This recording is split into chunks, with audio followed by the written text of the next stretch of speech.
Hi everyone, my name is Tamanna Chaudhary. Welcome to my channel.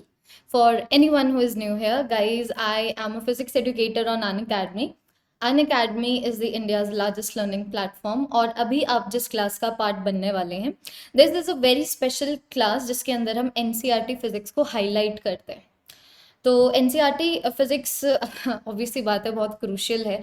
अगर आपको important terms सीखने हैं, अगर आपको इम्पॉर्टेंट कंसेप्ट सीखने हैं जिसके ऊपर बड़े बड़े एप्लीकेशंस और न्यूमेरिकल जनरली बेस्ड होते हैं, so NCERT physics is from way you begin. Like it is not something that you rely on, but for sure it is a place where you begin from, right. तो हम NCERT physics इस particular class में highlight करने वाले हैं electric potential and capacitance के लिए, which is the second chapter of class 12 physics. तो कोई भी 2023 का एस्पायरेंट है, आप लोगों के लिए ये वीडियो नहीं है। मैं already NCERT highlight session kinematics के ऊपर अपलोड कर चुकी हूँ, तो वो एक बार आप लोग कंप्लीट कर लीजिए। This particular video is not for you, ठीक है।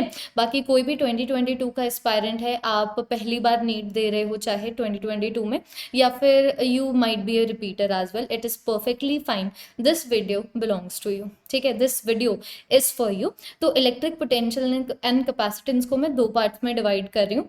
एक पार्ट में, पहले पार्ट में हम electric potential and electric potential energy करेंगे, दूसरे पार्ट में कैपेसिटेंस करेंगे। बट आई डोंट वांट कि लर्निंग में कोई ब्रेक आए when we talk about a chapter, which is exactly why last वाले चैप्टर को मैंने 3 वीडियोस को का एक वीडियो बना के दोबारा से अपलोड किया था, right. That is the reason ये जो दोनों वीडियोस हैं मैं साइमल्टेनियसली अपलोड करूंगी, ताकि जैसे एक वीडियो खत्म हो तुम दूसरी वीडियो को भी देख के पूरे चैप्टर को कंप्लीट कर दो। अगर ये वीडियो पसंद आए, आगे ज़रूर इसको फॉरवर्ड कीजिएगा, है ना, एंड इसको लाइक कीजिएगा, and you can leave your valuable feedbacks in the comment section. तो देखो बच्चों, अभी when I talk about YouTube ना, सो it is becoming a little difficult because these videos are long videos, you see, and it is becoming a little difficult to put the number of hours which I feel like I would have to commit to अगर मुझे NCERT highlight session करवाने, ठीक है। तो gradually we are going to complete NCERT highlight session on each and every chapter. लेकिन मान लो अगर तुम्हें सिस्टमैटिक फिजिक्स मुझसे पढ़नी है, like this is the additional part, this is the additional part and this is something which is to boost your preparation. just because ये videos late आती हैं या फिर नहीं आती हैं, या फिर किसी चैप्टर के ऊपर बहुत बाद में आती है, that is not going to affect how you are studying in your own time.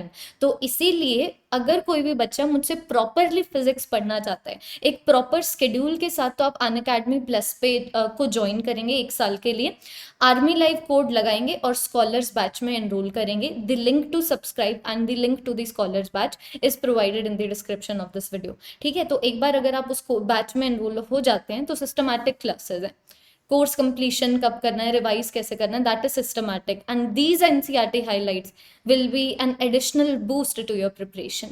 So I'm hoping that all of you are clear with that, and this is where we begin with the video. This is where we begin with the chapter, which is electric potential and capacitance, right? तो देखो basically ना so sorry, अगर मैं work done की बात करूं, actually how do you define work, काम होता क्या है। सो वर्क इज व्हेन आपने एक बॉडी के ऊपर फोर्स लगाया है और उस फोर्स की वजह से बॉडी मूव कर रही है, या फिर उस फोर्स की डायरेक्शन में, या फिर एक ऐसी डायरेक्शन में जिसका कंपोनेंट फोर्स की डायरेक्शन में हो, या फिर उसके ऑपोजिट डायरेक्शन में हो। इस तरीके से कभी भी बॉडी मूव करते हैं, हम उसको वर्क डन बोलते हैं। This is what, this is the work energy theorem, this is the concept of the work, right. कि अगर आपने फोर्स लगाया, बॉडी अगर उसी डायरेक्शन में डिस्प्लेस कर जाती है, तो आप बोल दोगे कि बॉडी के ऊपर पॉजिटिव काम हुआ है, और उस पॉजिटिव काम की वजह से बॉडी की काइनेटिक एनर्जी इंक्रीज हो जाती है। उसी तरीके से अगर अभी आप बॉडी के ऊपर नेगेटिव काम कर रहे हो, नेगेटिव काम करने का मतलब क्या है, फोर्स लगा एक डायरेक्शन में, डिस्प्लेसमेंट उसकी अलग डायरेक्शन में हो रही है।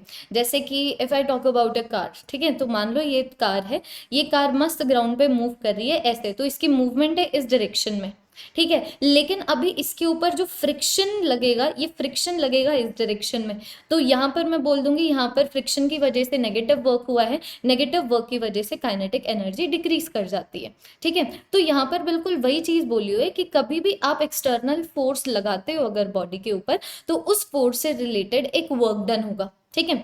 और अगर वो, और that work done is going to be stored in the form of potential energy. जैसे कि अगर मैं ग्रेविटेशनल फोर्स की बात करूं, या फिर जैसे कि अगर मैं स्प्रिंग फोर्स की बात करूं, this is from where the NCERT begins this chapter. कि एनसीईआरटी बोल रही है कि एनसीईआरटी बोल रही है कि आपने मान लो स्प्रिंग फोर्स के अगेंस्ट काम किया, कि आपने स्प्रिंग को स्ट्रेच कर दिया, आपने स्प्रिंग को कंप्रेस कर दिया, so you did a work. Spring compress नहीं होना चाहती थी, स्प्रिंग स्ट्रेच नहीं होना चाहती थी, but you did a work against it. So जितना भी आप काम करेंगे, जितना भी आप काम करेंगे अगेंस्ट द स्प्रिंग फोर्स, उतनी ही स्प्रिंग पोटेंशियल एनर्जी की फॉर्म में वो स्टोर हो जाएगी। उसी तरीके से मैं ग्रेविटी के अगेंस्ट जितना काम करूंगी, उतनी ही ग्रेविटेशनल पोटेंशियल एनर्जी बॉडी में स्टोर हो जाएगी। Are you all understanding? तो any external force when it does work on a body, that work done is stored as the potential energy, जैसे कि स्प्रिंग फोर्स में और ग्रेविटेशन फोर्स में। ठीक है। अभी आगे ये आता है कि ये जो सम ऑफ द काइनेटिक एनर्जी और पोटेंशियल एनर्जी है, ये कंजर्व्ड होता है अगर आप जिन फोर्सेस की बात कर रहे हैं वो कंजर्वेटिव फोर्स है। जैसे कि अभी मैंने ऊपर फ्रिक्शन की बात करी, तो यहाँ पर फ्रिक्शन जो है बॉडी के ऊपर नेगेटिव काम कर रहा था, नेगेटिव काम कर रहा था, तो काइनेटिक एनर्जी डिक्रीज हो रही थी। लेकिन इस काइनेटिक एनर्जी की डिक्रीज होने की वजह से potential energy was not increasing. So I can say that the sum of the kinetic energy plus potential energy is decreasing. So I can say that the mechanical energy is decreasing. So I can say that this is the kind of force that changes the mechanical energy of the system, which is not a conservative force. So when we talk about a conservative force, it is the kind of force जो mechanical energy को conserve रखता है। कि अगर positive काम हो गया body के ऊपर, तो kinetic energy increase कर देगा और उतनी potential energy decrease कर देगा। तो ऐसे फोर्सेस को कंजर्वेटिव फोर्स बोला जाता है, जैसे कि स्प्रिंग फोर्स हो गया, जैसे कि ग्रेविटेशनल फोर्स हो गया, जैसे कि कूलम्स फोर्स हो गया। तो अभी यहाँ पर आगे लिखा हुआ है कि कूलम्स फोर्स भी एक कंजर्वेटिव फोर्स है, because that is the force which we are going to be talking about in this class, right, है ना। तो ये जो कूलम्स फोर्स है, तो this Coulomb's force shows the inverse square dependence on the distance. इसका मतलब क्या है कि ये जो तुम्हारे पास कूलम्स फोर्स होगा, it is going to be inversely proportional to distance का स्क्वायर, जिस तरीके से ग्रेविटेशनल फोर्स भी होता है। ठीक है। तो एक बार जब इंट्रोड्यूस कर दिया इन्होंने, because we are going to be talking about energies, so when we are talking about energies we need to start from work, and when we are talking about work we need to have a very necessary decision on the force as well, right. तो we are going to be dealing with Coulomb's force. Summary क्या है? We are going to be dealing with Coulomb's force. Coulomb's force अगर एक charge के ऊपर positive काम करेगा, वो उसकी काइनेटिक एनर्जी इंक्रीज करके पोटेंशियल एनर्जी डिक्रीज कर देगा, और अगर कूलम्स फोर्स एक चार्ज के ऊपर नेगेटिव काम कर रहा है, तो वो उसकी पोटेंशियल एनर्जी इंक्रीज कर देगा, काइनेटिक एनर्जी डिक्रीज कर देगा। आओ एक बार जरा से समझते हैं। ठीक है। तो बच्चों मान लो this is the source charge. मैंने आपको लास्ट की क्लास में भी बताया था what is the difference between a source charge and a test charge. Source charge वो होता है जिसकी इलेक्ट्रिक फील्ड की इन्फ्लुएंस में आप दूसरी बॉडी की प्रॉपर्टीज और मूवमेंट को स्टडी करते हैं। तो यहाँ पर this is the source charge, और आपको ये अजम्पशन लेना है ताकि आगे जितने भी फॉर्मूलाज हम लोग जिनके बारे में डिस्कशन करने वाले, so that they have certain kind of validity attach to them. The certain assumptions are कि ये जो चार्ज है it should be fixed by the origin, कि जो सोर्स चार्ज है वो मूव नहीं करेगा। सोर्स चार्ज के अंडर ये टेस्ट चार्ज मूव करेगा, लेकिन इस टेस्ट चार्ज का भी किसी भी तरीके का एक्सेलरेशन नहीं होना चाहिए। Are you all understanding me? These are two assumptions.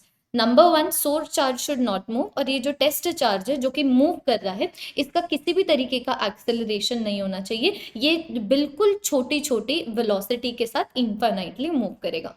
So assume करो कि ये पॉजिटिव टेस्ट चार्ज है, इसको तुम आर पॉइंट से लेके पी पॉइंट तक लेके आ रहे हो। तो बच्चों अभी तुम लोग यहाँ पर समझो, इस डायग्राम को बिल्कुल ध्यान से देखना। तुम एक पॉजिटिव को पॉजिटिव के पास लेके आ रहे हो। तो अभी if I talk in the terms of the direction of the electric field, तो direction of the electric field ये है ना, देखिए this is the direction of the electric field. Electric field is the one which is produced by the source charge, और यहाँ पर ये जो टेस्ट चार्ज है, टेस्ट चार्ज की मूवमेंट हो रही है यहाँ पर इस डायरेक्शन में, आप देखिए। सो this is the direction of the displacement. So this is the direction of the electric field, so this is going to this is also going to be the direction on which the force will act on the positive charge. Obviously बात है positive charge को repel करेगा, तो force इस direction में है लेकिन displacement इस डायरेक्शन में है, तो ऑब्वियसली बात है मैं बोल दूंगी ना work done due to the electric field is negative, work done due to the electric field is negative, that is the reason क्या होगा, पोटेंशियल एनर्जी इंक्रीज होगी और काइनेटिक एनर्जी इस चार्ज की डिक्रीज होती रहेगी। तो यहाँ पर बिल्कुल देखो वही चीज लिखी हुई है कि अभी यहाँ पर जो आप मतलब बिकॉज ये जो पॉजिटिव टेस्ट चार्ज है ये पॉजिटिव सोर्स चार्ज से हमेशा रिपेल होगा, तो अगर तुम इसको पॉजिटिव सोर्स चार्ज के पास लेके आना चाहते हो you would have to do external work, so work done due to the external force will be positive but work done due to the electric field is going to be negative। ठीक है, तो यहाँ पर तुम्हें काम करना पड़ेगा against the electrostatic repulsive force, और जो जितना तुम एक्सटर्नल काम कर रहे हो वो इस टेस्ट चार्ज में उसकी पोटेंशियल एनर्जी की तरह स्टोर होता जाएगा। अभी आगे आता है यहाँ पर इंटीग्रेशन का साइन क्यों है, क्योंकि वर्क डन तो फोर्स मल्टीप्लाइड बाय डिस्टेंस होता है ना, तो बिल्कुल सही बात है work done force multiplied by distance होता है। अगर एक कांस्टेंट फोर्स के अंडर बॉडी आर का डिस्टेंस ट्रैवल कर रही है तो work done is going to be equal to F multiplied by R, but here the force is variable, कि मान लो जब चार्ज यहाँ पर है तब कुछ फोर्स लग रहा है, जब चार्ज यहाँ पर है तब कुछ फोर्स लग रहा है, जब चार्ज यहाँ पर है तब कुछ फोर्स लग रहा है, तो ऑब्वियसली बात है वेरिएबल फोर्स की वजह से जब तुम वर्क डन निकालते हो तो तब तुम मल्टीप्लीकेशन नहीं करते, तब तुम इंटीग्रेशन करते हो, तो तुमने फोर्स की इंटीग्रेशन कर दी डिस्टेंस के साथ, तो तुम्हारे पास आगे ये चीज आ जाती है कि जितनी तुम्हारा पोटेंशियल एनर्जी में चेंज आया है that is going to be equal to कितना काम एक्सटर्नल फोर्स ने किया है on this test charge to bring it from R point to P point. ठीक है, यही चीज यहाँ पर लिखी हुई है। So I can say work done due to the electric field is negative, work done due to the external force is positive. तो क्या मैं ये चीज बोल सकती हूँ that the electric potential energy difference between two points is the work required to be done by the external force to move the charge from one point to other point। जैसे कि मान लो अगर मैं बोल रही हूँ कि यहाँ पर चार्ज की potential energy, now this is an मतलब this is I am only giving this as an example, ठीक है, कि मान लो यहाँ पर चार्ज की जो पोटेंशियल एनर्जी है it is equal to charge out. अब ऑब्वियसली बात है ये पॉजिटिव चार्ज रिपेल हो रहा था पॉजिटिव सोर्स चार्ज से, लेकिन नहीं तुम लोगों को चुल है, तुम ले आए पॉजिटिव पॉजिटिव को पास, तो रिपेल तो होंगे ना, तो पोटेंशियल एनर्जी बढ़ गई, तो अभी यहाँ पर पोटेंशियल एनर्जी आ गई 6 जूल। तो अभी यहाँ पर ये लिखा हुआ है कि अगर मैं क्यू चार्ज को आर पॉइंट से पी पॉइंट तक लेके आ रही हूँ, मतलब अगर मैं पोटेंशियल एनर्जी 2 जूल से बढ़ा रही हूँ ना, तो इसका मतलब work done due to the external force is 2 joule and I can say work done due to the electrostatic force और work done due to the electric field is going to be negative 2 joule. तो यहाँ पर वही चीज लिखी हुई है कि जो पोटेंशियल डिफरेंस बिटवीन 2 पॉइंट्स होगा जब तुम क्यू चार्ज को ए पॉइंट से लेके बी पॉइंट तक लेके जा रहे हो, it is going to be equal to तुम्हें कितना काम करना पड़ेगा ताकि तुम क्यू चार्ज को ए पॉइंट से लेके बी पॉइंट तक लेके जाओ। तो ये जो काम है या फिर यहाँ पर जो पोटेंशियल एनर्जी के अंदर चेंज है वो सिर्फ इनिशियल पॉइंट और फाइनल पॉइंट के ऊपर डिपेंड करता है। तुम इनिशियल पॉइंट से लेके फाइनल पॉइंट तक कैसे जा रहे हो उस पर नहीं डिपेंड करता। जैसे कि मान लो ये तुम्हारे पास एक पी पॉइंट है और मैं यहाँ पर बोल रही हूँ कि potential energy of Q charge at P point is equal to 7 joule, और मान लो ये तुम्हारे पास क्यू पॉइंट है, क्यू पॉइंट पे मान लो potential energy of Q charge is 10 joule. Now you need to understand this कि मैं अभी यहाँ पर क्यू चार्ज को पी से लेके क्यू पॉइंट तक ऐसे लेके जा रही हूँ या फिर ऐसे लेके जा रही हूँ या फिर ऐसे लेके जा रही हूँ, हर एक केस में change in potential energy 3 joule ही आ रहा है। तो यही चीज ऊपर लिखी हुई है कि work done by the electrostatic field और I can say work done by the external force और the change in the potential energy, it does not depend on the part taken, it only depends on the initial point, final point और आप कौन से charge को move कर रहे हो। क्योंकि जरूरी नहीं है ना कि पी पॉइंट के ऊपर क्यू चार्ज की पोटेंशियल एनर्जी 7 जूल हो, क्या पता 2 टाइम्स ऑफ क्यू चार्ज की कोई और पोटेंशियल एनर्जी हो, क्या पता क्यू बाई 2 चार्ज की कोई और पोटेंशियल एनर्जी हो। So we are specifying a discussion to Q charge के क्यू चार्ज को पी से लेके क्यू तक लेके जाओगे, है ना, तो उसका change in potential energy is only going to depend on the initial position of the Q charge and the final position of the Q charge. ठीक है, तो यहाँ पर जो difference in the potential energy है वही यहाँ पर सिग्निफिकेंट होगा। तो बच्चों अभी इलेक्ट्रोस्टैटिक पोटेंशियल एनर्जी को हम इन्फिनिटी के ऊपर जीरो मानते हैं, ये चीज तुम लोगों को समझनी पड़ेगी। Because actually how do I define the potential energy, कि मान लो ये तुम्हारे पास एक पॉइंट है, इस पॉइंट के ऊपर मान लो अगर मैं क्यू चार्ज रख देती हूँ, तो क्यू चार्ज की पोटेंशियल एनर्जी को बताओ मैं कैसे डिफाइन करूंगी। I am going to define it as मुझे कितना काम करना पड़ा इस क्यू चार्ज के ऊपर इसको इंफिनिटी से लेके इस पॉइंट तक लाने में। that is going to give me the increase in the potential energy, that is going to give me the potential energy of the charge at this point। तो ये तभी पॉसिबल है ना अगर मैं इंफिनिटी के ऊपर पोटेंशियल एनर्जी को जीरो ले रही हूँ। ट्राई टू विजुअलाइज दिस, कि अगर मैं तुम्हें बोल रही हूँ कि your marks, the marks that you are getting now in physics is equal to the increase in marks that you have witnessed in the past 2 months। इसका मतलब 2 मंथ पहले तुम्हारे फिजिक्स में 0 मार्क्स आ रहे थे, मान लो नेगेटिव वाला कोई सिस्टम ही नहीं है।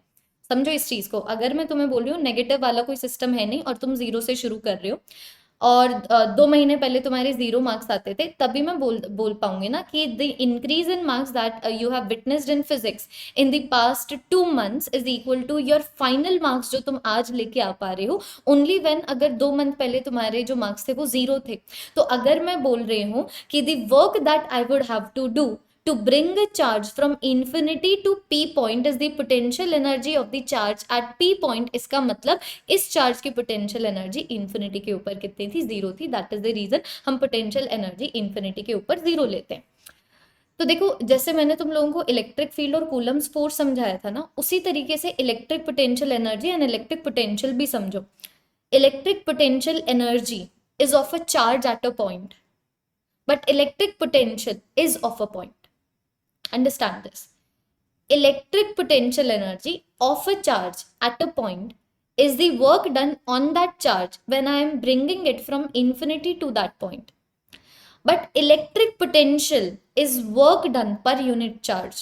इसका मतलब electric potential is the work done, electric potential at a point is the work done that I would have to do on 1 coulomb charge when I'm bringing it from infinity to that point। that is the reason हम लोग बोल देते हैं it is work done per unit charge। और यहीं से तुम लोग पोटेंशियल के डायमेंशंस भी निकालते हो कि जो तुम्हारे पास पोटेंशियल के डायमेंशंस होंगे it is going to be equal to energy के डायमेंशंस डिवाइडेड बाय चार्ज के डायमेंशंस।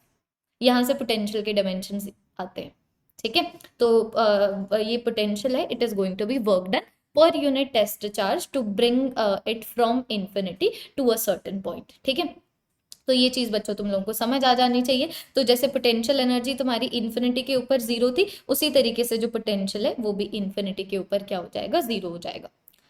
अभी बच्चों तुम्हें यहाँ पर एक चीज समझनी पड़ेगी। अगेन जो हम चार्जेस की मूवमेंट करवा रहे हैं, जैसे कि हम पहले क्यू चार्ज की मूवमेंट करा रहे थे, स्मॉल क्यू चार्ज की, जो कैपिटल क्यू सोर्स चार्ज के इन्फ्लुएंस में मूव कर रहा था, वहां पर भी मैंने तुम्हें बताया था source charge is going to be rigid, it is not going to move from its position। और जो तुम्हारा small test charge है it is moving with a constant velocity with zero acceleration।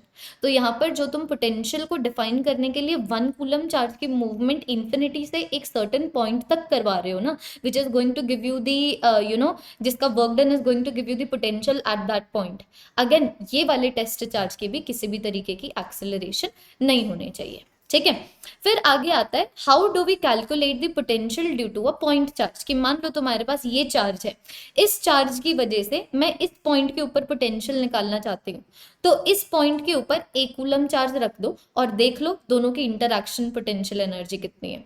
तो ऑब्वियसली बात है पॉजिटिव चार्ज के लिए positive potential आएगा, उसी तरीके से नेगेटिव चार्ज के लिए नेगेटिव पोटेंशियल आएगा। तो हम कुछ बच्चों इस तरीके से निकालते हैं। ये देखो दिस इज द फॉर्मूला कि मान लो ये तुम्हारे पास क्यू चार्ज है, क्यू चार्ज की वजह से आर पॉइंट के ऊपर अगर तुम्हें पोटेंशियल निकालना है तो ये वाले पॉइंट के ऊपर जो पोटेंशियल होगा इट इज 1/4πε0 मल्टीप्लाइड बाय कितने चार्ज की वजह से पोटेंशियल निकाल रहे हो डिवाइडेड बाय कितने डिस्टेंस के ऊपर। उसी तरीके से अभी मान लो अगर मैं ये वाले पॉइंट के ऊपर अगर मैं स्मॉल क्यू चार्ज रख देती हूँ ना, तो what is going to be the interaction potential energy. ये दोनों एक दूसरे से इंटरैक्ट करेंगे और इनकी इंटरैक्शन पोटेंशियल एनर्जी कितनी हो जाएगी, it is going to be equal to potential created by 1 charge multiplied by the charge of the second charge. समझो अगर ये 1 है और ये 2 है then it can be written is equal to potential जो पहले वाला चार्ज दूसरे वाले चार्ज पे क्रिएट कर रहा है multiplied by the magnitude of दूसरे वाला चार्ज, और it can be written as equal to कितना पोटेंशियल दूसरे वाला चार्ज पहले वाले चार्ज पे क्रिएट कर रहा है मल्टीप्लाइड बाय पहले वाला चार्ज। व्हाट्सोएवर दोनों का फॉर्मूला आ जाता है 1/4πε0 multiplied by capital Q small Q divided by R. एक बार जरा सा देखिए, ठीक है। तो पॉजिटिव चार्ज की वजह से पॉजिटिव पोटेंशियल होगा, जैसे कि यहाँ पर लिखा हुआ है पॉजिटिव पोटेंशियल। क्यों पॉजिटिव पोटेंशियल? इसीलिए क्योंकि पोटेंशियल एनर्जी पॉजिटिव होगी। इसका मतलब जब तुम उस चार्ज को, जब तुम उस टेस्ट चार्ज को इन्फिनिटी से लेके उस पॉइंट तक लेके आए हो जहां पर तुम्हें पोटेंशियल कैलकुलेट करना पड़ा है, वहां पर तुम्हें पॉजिटिव वर्क करना पड़ा। इसका मतलब कि खुद से ही पॉजिटिव चार्ज कभी भी इन्फिनिटी से उस पॉइंट पे नहीं आता, इसका मतलब रिपल्शन। और उसी तरीके से नेगेटिव पोटेंशियल का मतलब नेगेटिव पोटेंशियल एनर्जी की टुवर्ड्स हिंट करना, इसका मतलब अट्रैक्शन। ठीक है, गॉट इट। इसका मतलब अगर एक पॉइंट के ऊपर पॉजिटिव पोटेंशियल है, व्हाट डज इट मीन कि अगर यहाँ पर अगर तुम पॉजिटिव चार्ज की मूवमेंट करा दोगे तो उसकी पोटेंशियल एनर्जी इंक्रीज हो जाएगी। और अगर एक पॉइंट के ऊपर नेगेटिव पोटेंशियल है, इसका मतलब अगर तुम एक नेगेटिव चार्ज को यहाँ पर मूव करा दोगे उसकी पोटेंशियल एनर्जी इंक्रीज हो जाएगी, लेकिन एक पॉजिटिव टेस्ट चार्ज भाग भाग के इस पर्टिकुलर पॉइंट के ऊपर आएगा। ठीक है, तो तुम देख पा रहे हो इलेक्ट्रिक पोटेंशियल किस तरीके से डिस्टेंस के साथ वेरी कर रहा है, और इलेक्ट्रिक जो फील्ड है वो डिस्टेंस के साथ कैसे वेरी करती है।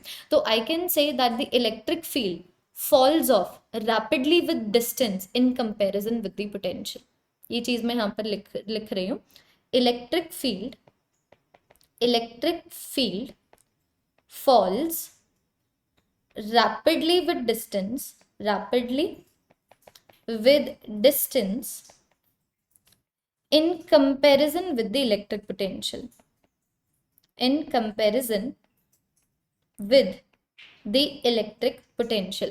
जैसे कि if I give you an example, मान लो पहले डिस्टेंस r था, पहले इलेक्ट्रिक फील्ड E थी और पहले पोटेंशियल V था। अभी समझना इस चीज को कि अगर तुम मान लो डिस्टेंस को डबल कर देते हो ना तो पोटेंशियल आधा हो जाएगा, लेकिन तुम्हारी जो इलेक्ट्रिक फील्ड है ये 1/4 हो जाएगी। तो तुम देख पा रहे हो इलेक्ट्रिक फील्ड डिस्टेंस के साथ ज्यादा जल्दी कम होती है इन कंपैरिजन विद द पोटेंशियल। ठीक है, तो यहाँ पर एक बार एग्जांपल नंबर 2.1 देखिएगा। एग्जांपल नंबर 2.1 है calculate the potential at P point due to a charge which is 4 × 10⁻⁷ coulomb located 9 centimetre away. You can calculate कि यहाँ पर तुम्हारे पास चार्ज आ गया 4 × 10⁻⁷, और इसकी वजह से तुम पोटेंशियल निकाल रहे हो 0.09 मीटर के डिस्टेंस के ऊपर। तो पोटेंशियल कितना बनेगा 1/4πε0 मल्टीप्लाइड बाय द चार्ज। तो चार्ज की वैल्यू तुम्हारे पास ये है divided by the distance, distance की वैल्यू ये है। सॉल्व कर लोगे तो ये आंसर आ जाएगा। तो अब तुम्हें P पॉइंट के ऊपर पोटेंशियल पता लग गया। आगे अभी बच्चों तुमसे ये पूछा हुआ है what is the work done in bringing this charge from infinity to P point. तो ऑब्वियस सी बात है ना बच्चों कि देखो अगर मैं बोल रही हूं that potential energy of Q at P point is equal to potential at P point multiplied by Q charge, which is, समझो इस चीज को, potential energy of Q charge at P point का मतलब है work done on a charge of magnitude Q when you are bringing it from infinity to P point. So obvious सी बात है that is going to be equal to charge multiplied by एक coulomb के charge के ऊपर तुम्हें कितना काम करना पड़ा to bring it from infinity to P point। तो ये वाला फॉर्मूला आएगा। तो ये तो खत्म हो गया, तो मैं ऐसे भी लिख सकती हूँ change in potential energy of Q charge can be written is equal to change in potential जो Q चार्ज एक्सपीरियंस कर रहा है मल्टीप्लाइड बाय Q चार्ज। तो आई कैन से कि work done in bringing this charge from infinity to P point will be equal to this charge multiplied by the potential at P point. यहाँ पर substitute करके ये answer आ जाएगा। ठीक है, आगे अभी तुम लोगों ने ये देखा है कि कैसे हम लोग पोटेंशियल निकालते हैं सिंगल चार्ज की वजह से। अब जरा सा पोटेंशियल निकालते हैं इलेक्ट्रिक डायपोल की वजह से। तो इलेक्ट्रिक डायपोल हम ऑलरेडी कर चुके हैं। इलेक्ट्रिक डायपोल होता है equal and opposite charges separated by a certain distance. तो इनका टोटल चार्ज 0 होगा, और जो डायपोल मोमेंट वेक्टर होगा मैग्नीट्यूड होगा charge multiplied by the distance between them, और डायरेक्शन हो जाएगी from the negative to the positive. ठीक है, तो अभी electric field due to the dipole distance के ऊपर डिपेंड करता है। ठीक है। मतलब सॉरी, जो electric field due to the dipole है वो डिस्टेंस के ऊपर भी डिपेंड करता है, और ये इसके ऊपर भी डिपेंड करता है कि जो डिस्टेंस है वो डाइपोल मोमेंट से कितना एंगल बना रहा है, या फिर what is the orientation of this displacement vector from the centre of the dipole to P point, जहाँ पर तुम इलेक्ट्रिक फील्ड निकालना चाहते हो विद द डाइपोल मोमेंट। हमने देखा था ना लास्ट वाले चैप्टर में, मैंने कराया नहीं था कि electric field at the same distance from the centre of the dipole is going to be different अगर तुम उसको एक्सियल लाइन के ऊपर लेते हो और अगर तुम उनको इक्वेटोरियल लाइन के ऊपर लेते हो। तो ऑब्वियसली बात है, तुम सेंटर से कितना डिस्टेंस दूर जा रहे हो, सिर्फ वो डिस्टेंस मैटर नहीं करता, लेकिन इसकी ओरिएंटेशन डाइपोल मोमेंट के साथ भी मैटर करती है। Same is going to be with the potential. तो अभी इलेक्ट्रिक फील्ड तो फिर भी तुम्हारा वेक्टर है, इलेक्ट्रिक पोटेंशियल वेक्टर नहीं है। तो यहाँ पर तुम स्केलर की फॉर्म में इसको क्या करोगे, इसको सॉल्व करोगे कि ये तुम्हारे पास नेगेटिव चार्ज है, ये नेगेटिव चार्ज यहाँ पर नेगेटिव V1 का पोटेंशियल क्रिएट करेगा, ये पॉजिटिव चार्ज है, ये पॉजिटिव यहाँ पर पॉजिटिव V2 का पोटेंशियल क्रिएट करेगा, and that is going to give you with the help of superposition principle कि P पॉइंट के ऊपर कितना पोटेंशियल है। ठीक है, तो सुपरपोजिशन का प्रिंसिपल लगेगा, लेकिन यहाँ पर वेक्टोरिकल एडिशन की जगह एल्जीब्रिक एडिशन होगी पॉजिटिव नेगेटिव का ध्यान देते हुए। ठीक है, तो तुम्हारे पास जो फॉर्मूला है ना पूरी मैथमेटिक्स के बाद, ये तुम्हें फॉर्मूला मिल जाता है कि अगर तुम्हारा डाइपोल मोमेंट के बीच में और डिस्प्लेसमेंट वेक्टर के बीच में थीटा एंगल है, then this is going to give you the potential at a distance r at this angle. तो ऑब्वियसली बात है, अगर मैं थीटा को मान लो 0 ले लेती हूँ या 180 ले लेती हूँ तो वो एक्सियल लाइन हो जाएगी, थीटा को 90 ले लेती हूँ तो वो मेरी इक्वेटोरियल लाइन हो जाएगी। तो as you all can see कि पोटेंशियल इक्वेटोरियल लाइन के ऊपर, इक्वेटोरियल प्लेन के ऊपर 0 होता है, और बाकी अगर मैं 0 डिग्री या फिर 180 डिग्री ले लूँ तो पोटेंशियल पॉजिटिव या फिर नेगेटिव आएगा। इसका भी मतलब समझो कि मान लो तुम्हारे पास ये आ गया एक dipole, this is the negative Q charge, this is the positive Q charge, and obviously बात है this is going to be the direction of the dipole moment. ठीक है, अभी मानो this is the point and this is the distance r जहां पर तुम्हें potential निकालना है। तो ऑब्वियसली बात है पॉजिटिव इसके ज्यादा पास में है, नेगेटिव इससे दूर है, तो यहां पर जो पोटेंशियल बनेगा वो पॉजिटिव बनेगा, यहां पर जो पोटेंशियल बनेगा वो पॉजिटिव बनेगा। उसी तरीके से अभी अगर मैं ये वाले पॉइंट की बात करूं तो as you all can see ये नेगेटिव के ज्यादा पास है, नेगेटिव के ज्यादा पास है, दैट इज द रीजन यहाँ पर पोटेंशियल नेगेटिव बनेगा। उसी तरीके से अभी अगर मैं इक्वेटोरियल प्लेन की बात करूं तो यार तुम लोग खुद सोचो ना कि दिस इज कि मान लो इक्वेटोरियल पॉइंट का मतलब, मान लो यहाँ पर कोई क्यू पॉइंट लोकेटेड है, या फिर क्यू की जगह यहाँ पर मान लो बी पॉइंट लोकेटेड है। तो अगर यहाँ पर बी पॉइंट लोकेटेड है तो ऑब्वियस सी बात है कि ये वाले चार्ज की वजह से जितना नेगेटिव पोटेंशियल यहाँ पर क्रिएट हुआ, ये वाले चार्ज की वजह से उतना ही पॉजिटिव पोटेंशियल भी क्रिएट होगा। तो I can say that the potential at B point due to a dipole is going to be equal to 0 degree. तो यहाँ पर जो तुम्हारा ये डिस्प्लेसमेंट वेक्टर है, it is making an angle of theta with the dipole moment vector where theta is equal to 90 degree. वही चीज यहाँ पर बोली हुई है। ठीक है, तो as you all can see कि जो potential due to the dipole है वो अगेन इलेक्ट्रिक फील्ड की तरह ही आर के ऊपर भी डिपेंड करेगा, और आर कैसा एंगल बना रहा है डाइपोल मोमेंट के वेक्टर के साथ उसके ऊपर भी डिपेंड करेगा। इलेक्ट्रिक डाइपोल पोटेंशियल इस तरीके से फॉल करता है, मतलब potential due to a charge की बात करूं तो देखो ना, समझो ना, अगर मैं potential due to a charge की बात करूं तो वो डिस्टेंस के साथ ऐसे फॉल करता है, लेकिन अगर मैं potential due to a dipole की बात करूं तो वो डिस्टेंस के साथ ऐसे फॉल करता है। तो I can say that the potential due to a dipole falls rapidly in comparison to the fall in the potential due to a single charge. ठीक है, अभी अगर तुम्हें एक पॉइंट की वजह से, मतलब एक चार्ज की वजह से एक पॉइंट के ऊपर पोटेंशियल निकालना आ गया, तो तुम मल्टीपल चार्जेस की वजह से भी निकाल सकते हो। कि मान लो अगर तुम्हें पी पॉइंट के ऊपर पोटेंशियल निकालना है ड्यू टू मल्टीपल चार्जेस, तो कोई दिक्कत नहीं है, इसकी वजह से पोटेंशियल निकालो, इसकी वजह से पोटेंशियल निकालो, इसकी वजह से पोटेंशियल निकालो, इसकी वजह से, इसकी वजह से, और उन सबको ऐड कर दो।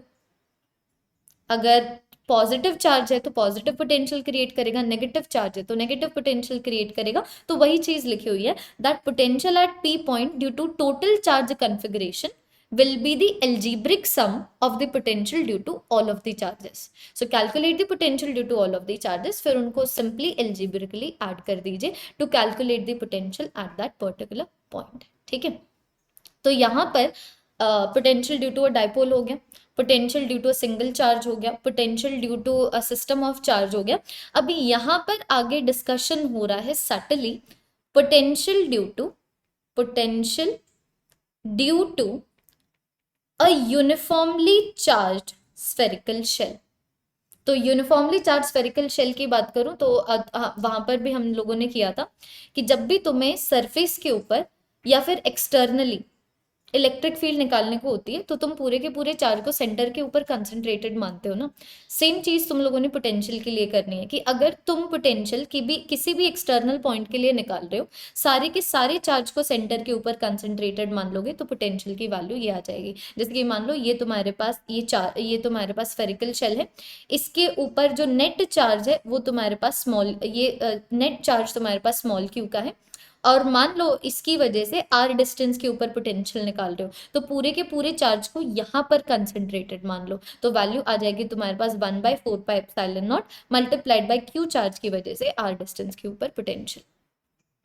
अंदर कोई इलेक्ट्रिक फील्ड होती नहीं है, तो अंदर इलेक्ट्रिक फील्ड नहीं होगी तो पोटेंशियल नहीं चेंज होगा, पोटेंशियल नहीं चेंज होगा तो अंदर पोटेंशियल कांस्टेंट होगा, और उसकी वैल्यू क्या होगी, its value is going to be the value of the potential at the surface. तो अगेन वही जो तुम्हारा एक्सटर्नल वाला लॉजिक है कि अगर एक्सटर्नल पोटेंशियल निकाल रहे हो या फिर एक्सटर्नल इलेक्ट्रिक फील्ड निकाल रहे हो तो चार्ज को सेंटर पे कंसंट्रेटेड मान लेते हो। Do same for the potential at the potential at the surface, कि अगर सरफेस पे पोटेंशियल निकाल रहे हो या फिर सरफेस पे इलेक्ट्रिक फील्ड निकाल रहे हो, दोबारा से पूरे के पूरे चार्ज को कंसंट्रेटेड मान सकते हो सेंटर पे और पोटेंशियल का फॉर्मूला लिख सकते हो। तो as you all can see, outside point के लिए सेंटर पे कंसंट्रेटेड मानो, इनसाइड और सरफेस पॉइंट के ऊपर पोटेंशियल निकालने के लिए चार्ज को सेंटर पे कंसंट्रेटेड मानो, और अगर तुम्हें इनसाइड पोटेंशियल निकालना है then that is going to be constant and I will say कि it is not its value is going to be equal to the potential at the surface. तो मान लो अगर मैं potential due to a shell को distance के साथ plot करूं तो तुम लोग देख पा रहे हो जब तक रेडियस नहीं आएगा तब तक पोटेंशियल तुम्हारा कांस्टेंट है which is equal to the potential at the surface, and outside it is going to be inversely proportional to r। तो ग्राफ तुम्हारे पास ये आ जाता है, ये वाली वैल्यू कौन सी होगी, this is going to be the potential at the surface. तो तुम देख पा रहे हो पोटेंशियल एट द सरफेस मिलेगा जब तक तुम सेंटर से लेके सरफेस तक आ रहे हो, जब तक तुम सेंटर से लेके सरफेस तक आ रहे हो। इलेक्ट्रिक फील्ड को प्लॉट करूं तो इलेक्ट्रिक फील्ड इनसाइड होगी नहीं एंड बाहर it is going to be inversely proportional to r square. समझे? आगे जरा सा देखिए, आगे तुम्हारे पास एग्जाम्पल नंबर 2.2 क्या है ना, कि तुम्हारे पास दो चार्जेस है, ठीक है।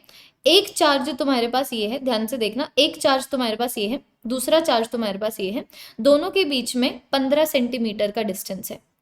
अब तुम्हें ये निकालना है कि जब तुम इन दोनों चार्जेस को ज्वाइन करते हो एक लाइन बनती है, तो इस लाइन के ऊपर कौन सा ऐसा वो पॉइंट है जहां पर पोटेंशियल की वैल्यू जीरो होगी।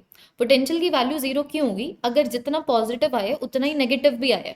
कि मान लो अगर मैं तुम्हें बोलूं कि तुमने नीट के एग्जाम में 4 क्वेश्चन, नहीं this is not going to be viable example, let me use another example. कि मान लो मैं तुम्हें बोलूं कि तुम्हारी मम्मी ने तुम्हें 4 रुपए दिए, तुम्हारी मम्मी ने तुम्हें 4 रुपए दिए और 4 रुपए ही तुमने खर्च भी कर दिए, तो तुम्हारा चेंज इन सेविंग्स जीरो आया ना। तो वही चीज यहाँ पर है कि अगर मान लो this is the P point जहां पर पोटेंशियल जीरो है, तो यहाँ पर पोटेंशियल क्यों जीरो होगा, यहाँ पर पोटेंशियल इसीलिए जीरो होगा क्योंकि इसकी वजह से यहाँ पर जितना पॉजिटिव पोटेंशियल है इसकी वजह से यहाँ पर उतना ही नेगेटिव पोटेंशियल क्रिएट हो जाए। ठीक है, तो तुम क्या करो ना, ये वाले डिस्टेंस को x ले लो, देखो ये वाले डिस्टेंस को जरा सा x मान लो, ये वाले डिस्टेंस को तुम 0.15 माइनस x मान लो मीटर की टर्म्स में, और लिख दो कि इसकी वजह से जो वहां पर पॉजिटिव पोटेंशियल बनेगा it is k multiplied by 3 into 10⁻⁻⁴ divided by x। उसी तरीके से आई कैन से कि इसकी वजह से जो नेगेटिव पोटेंशियल बनेगा ये नेगेटिव पोटेंशियल हो जाएगा 1/4πε0 which is k multiplied by 2 into 10⁻⁸ divided by 0.15 minus x। अब इसको सॉल्व कीजिए, दोनों को इक्वलाइज कर दो, दोनों को इक्वलाइज कर दोगे तुम्हारे पास x की वैल्यू आ जाएगी। तो x की वैल्यू कैलकुलेट करने के बाद एक तो आ जाती है 45 सेंटीमीटर और एक आ जाती है 9 centimetre. So there are two values possible. ठीक है, there are two values possible and let us see why are two values possible. Why two values of x तुम लोग यहाँ पर देख पा रहे हो? ऐसा क्यों है कि तुम्हें दो वैल्यूज एक्स की तुम लोगों को देखने को मिल रही है? क्योंकि समझो इस चीज को, यहाँ पर तुम्हारे पास एक हायर मैग्नीट्यूड का नेगेटिव चार्ज है, सॉरी हायर मैग्नीट्यूड का पॉजिटिव चार्ज है। तो यहाँ पर मान लो पॉजिटिव Q1 है, यहाँ पर मान लो तुम्हारे पास नेगेटिव Q2 है, और अगर मैं मैग्नीट्यूड ऑफ Q1 की बात करूं, it is greater than the magnitude of Q2। तो ऑब्वियस सी बात है, एक तो इन दोनों के बीच में एक ऐसा पॉइंट आएगा, ठीक है, एक तो इन दोनों के बीच में ऐसा पॉइंट आएगा कि जिसकी वजह से यहाँ पर इसकी वजह से जितना पॉजिटिव पोटेंशियल क्रिएट हुआ है, इसकी वजह से उतना ही नेगेटिव पोटेंशियल क्रिएट हो जाए। तो एक तो बच्चों तुम्हारे पास ये वाला डिस्टेंस आएगा, इसको मैंने x1 मान लिया, ठीक है। और अभी दूसरी चीज ये कि समझो इस चीज को, तुम्हारे पास बिकॉज Q1 का मैग्नीट्यूड ग्रेटर है Q2 से, that is the reason Q1 ज्यादा पोटेंशियल क्रिएट कर पा रहा है Q2 से। तो एक पॉइंट यहां पर भी तो आना चाहिए ना कि इसका चार्ज छोटा था, तो इसने यहां पर एक छोटा सा पोटेंशियल क्रिएट करा। यहाँ पर इसका चार्ज छोटा था तो इसने, मतलब ऐसा होता है ना कि अगर मैं एक चार्ज हूं तो मैं अपने आजू बाजू ज्यादा मैग्नीट्यूड का पोटेंशियल क्रिएट कर पाऊंगी। तो अभी अगर तुम्हें पोटेंशियल दोनों चार्जेस की वजह से एक पॉइंट के ऊपर इक्वलाइज करना है, तो तुम्हें Q/R का रेशियो इक्वलाइज करना पड़ेगा ना। तो जो चार्ज छोटे मैग्नीट्यूड का है उसके पास में एक ऐसा पॉइंट आएगा जिसकी वजह से यहां पर negative potential is going to be balanced by the positive potential created by a higher charge of greater magnitude but at a larger distance. You need to understand this. ये चीज तुम्हें समझनी पड़ेगी कि Q2 का मैग्नीट्यूड छोटा था, Q2 का मैग्नीट्यूड छोटा था, दैट इज द रीजन ये कम डिस्टेंस पे भी कम पोटेंशियल क्रिएट कर पा रहा था।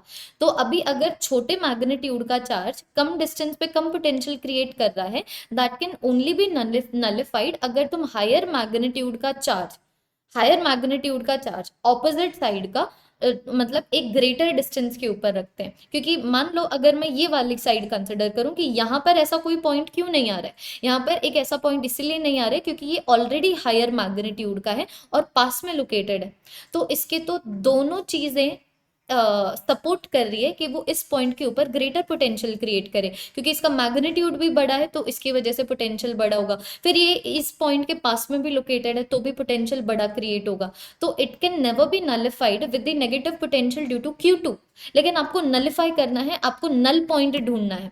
दैट इज द रीजन आप ये चीज बोलते हैं कि अगर मुझे पॉजिटिव और नेगेटिव पोटेंशियल को इक्वलाइज करना है एक पॉइंट के ऊपर और नेगेटिव का मैग्नीट्यूड कम है, तो एक पॉइंट नेगेटिव के पास में लोकेटेड होगा, ताकि भले ही ये जो potential at this point Q2 के मैग्नीट्यूड की वजह से कम हो, लेकिन बिकॉज डिस्टेंस कम है दैट इज द रीजन वो चीज कंपनसेट हो जाए and it is able to produce enough negative potential which is required to nullify the positive potential created by the charge of greater magnitude located at a larger distance। ठीक है, चलो next अभी तुम्हें कुछ questions answer करने। तुम्हें ये बोला हुआ है give the sign of the potential difference, एक तो Vp माइनस VQ। तो देखो ये पॉजिटिव चार्ज है, positive charge positive potential create करता है, तो ऑब्वियसली बात है P पॉइंट के ऊपर हायर पॉजिटिव पोटेंशियल होगा। तो आई कैन से कि P पॉइंट एक तो पास में लोकेटेड है तो ज्यादा मैग्नीट्यूड का पोटेंशियल, Q पॉइंट दूर लोकेटेड है तो लोअर मैग्नीट्यूड का पोटेंशियल। पॉजिटिव चार्ज की वजह से पोटेंशियल क्रिएट हो रहा है तो ये वाले पॉइंट पे more positive potential is going to be created, ये वाले पॉइंट के ऊपर less positive potential is going to be created. उसी तरीके से बच्चों अभी अगर मैं नेगेटिव चार्ज की वजह से पोटेंशियल की बात करूं, तो A पॉइंट के ऊपर भी नेगेटिव पोटेंशियल होगा, B पॉइंट के ऊपर भी नेगेटिव पोटेंशियल होगा। A पास में लोकेटेड है इसलिए यहाँ पर मोर नेगेटिव पोटेंशियल होगा, B थोड़ा सा दूर लोकेटेड है इसलिए यहाँ पर लेस नेगेटिव पोटेंशियल क्रिएट होगा।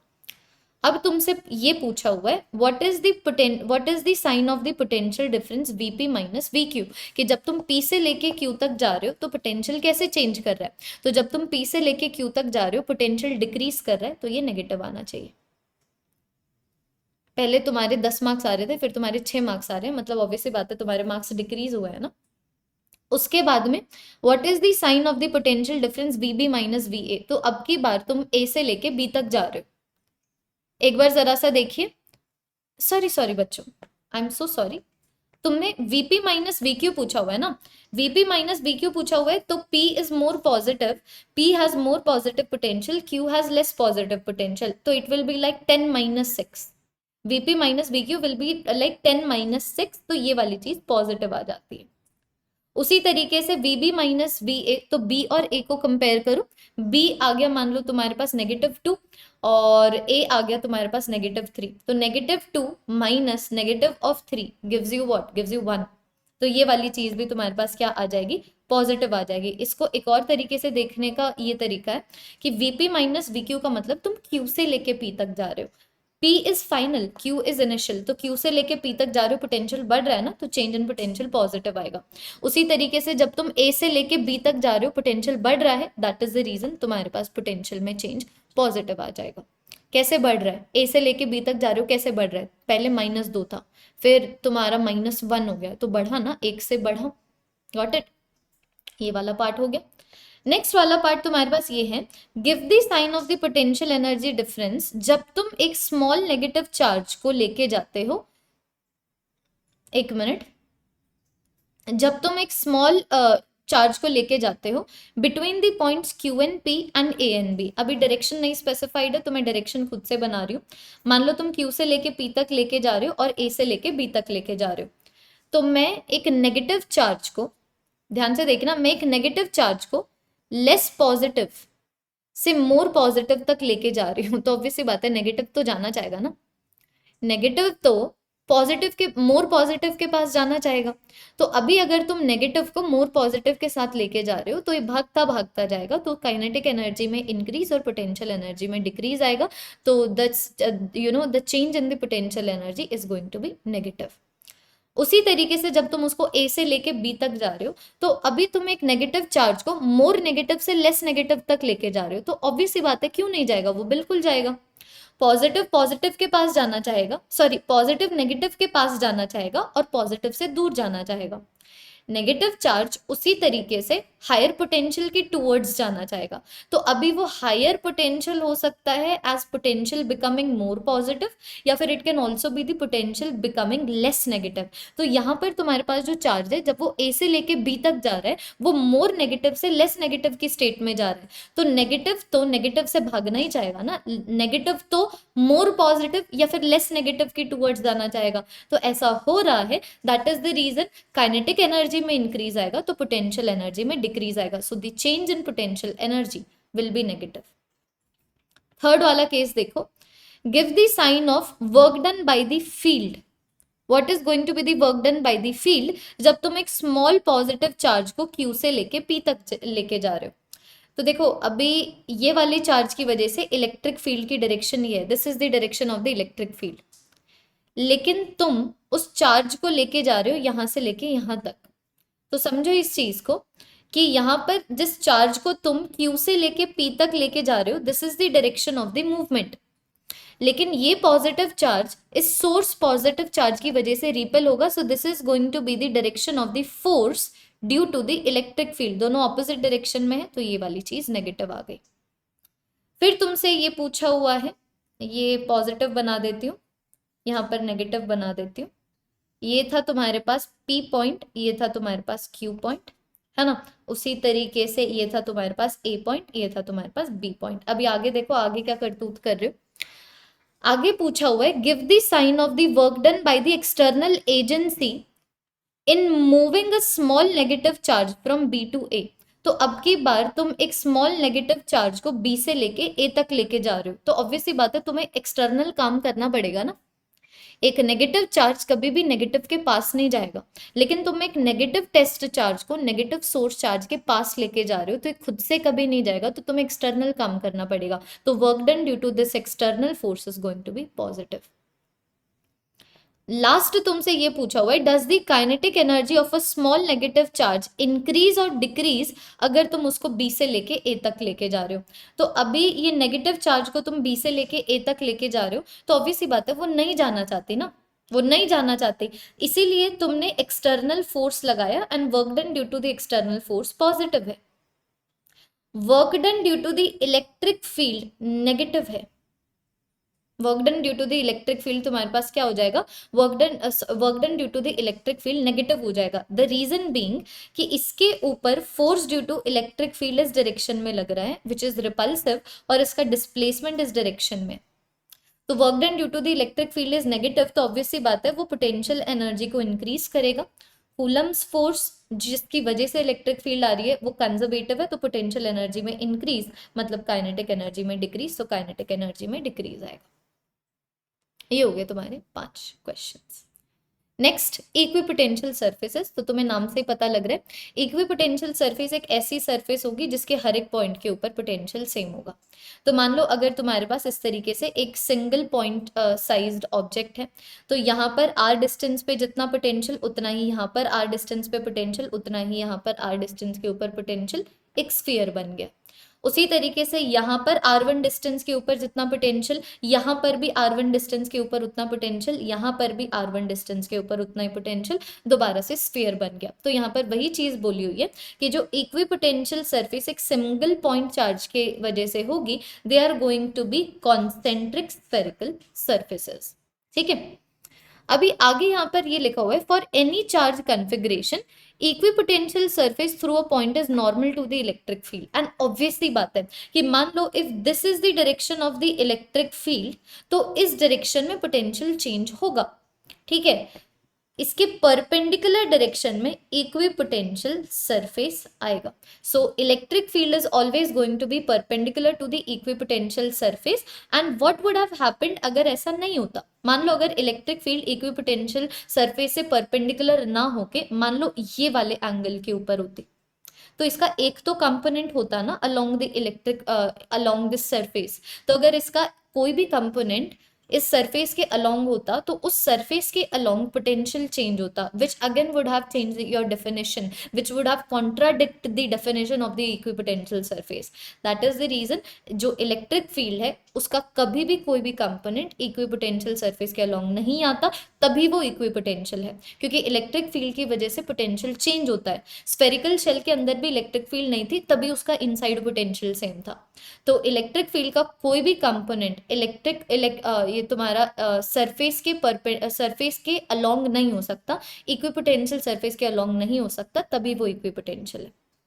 ठीक है, इसीलिए मान लो अगर ये तुम्हारे पास स्फेरिकल शेल है ना, तो अभी इसके अंदर तो किसी भी तरीके का की इलेक्ट्रिक फील्ड है नहीं, तो तुम लोग यहाँ पर इलेक्ट्रिक फील्ड की रिप्रेजेंटेशन भी ऐसे करते हो। देखो, क्योंकि इस शेल की जो सरफेस है वो इक्विपोटेंशियल सरफेस है ना, इसकी सरफेस के हर एक पॉइंट के ऊपर सेम पोटेंशियल है, तो यहाँ पर तुम लोग इलेक्ट्रिक फील्ड लाइन भी ऐसे बनाते हो परपेंडिकुलर टू दी सरफेस। ठीक है, तो यहाँ पर देखिए ये अलग अलग इक्विपोटेंशियल सरफेसेस बनाई हुई कि मान लो इस डायरेक्शन में इलेक्ट्रिक फील्ड है, तो यहाँ पर हर एक पॉइंट के ऊपर सेम पोटेंशियल होगा, यहाँ पर हर एक पॉइंट के ऊपर सेम पोटेंशियल होगा, यहाँ पर हर एक पॉइंट के ऊपर सेम पोटेंशियल होगा।